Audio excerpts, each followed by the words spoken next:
কবরে এসে প্রথম প্রশ্ন করবে, মুনকার নাকির যখন চলে আসবে 40 কদম, যখন আত্মীয় স্বজনরা লাশটাকে কবরের মধ্যে দিয়ে 40 কদম চলে যায়, তখনই ফেরেশতা চলে আসে। এসেই পরীক্ষা শুরু। প্রথম প্রশ্ন, তোমার রব কে? আমরা বলবো আমাদের রব আল্লাহ।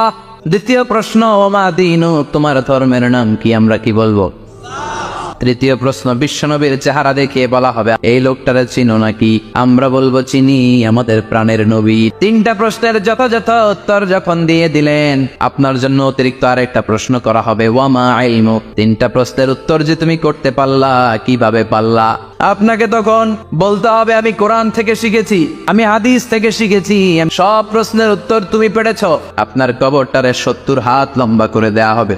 ওয়ায়ুফতাহু লাহু বাবুন ইলাল জান্নাহ, আপনার কবর থেকে জান্নাতের দিকে দরজা খুলে দেয়া হবে। ওয়ায়ুলবাসু মিন লিবাসি আহলিল জান্নাহ, জান্নাতের 2টা রেশমি কাপড়ের পোশাক এনে আপনারে পরিয়ে দেয়া হবে। আর বলা হবে, নাম কানাউমিল আরুস, ঘুমাও। তোমাকে লম্বা সময় পাড়ে দিতে হবে, ঘুমাও। কানাউমিল আরুস, বাসর রাতে যেমনি বর কনেকে নিয়ে মধুর ঘুম দেয়, তুমিও ঘুমাও, কেউ তোমার ঘুম ভাঙবে না। কিয়ামতের জন্য ইসরাফিলের সিংহায় যে ফুৎকার আছে, ওই ফুৎকার ছাড়া কোনো কিছুই তোমার ঘুম ভাঙাতে পারবে না।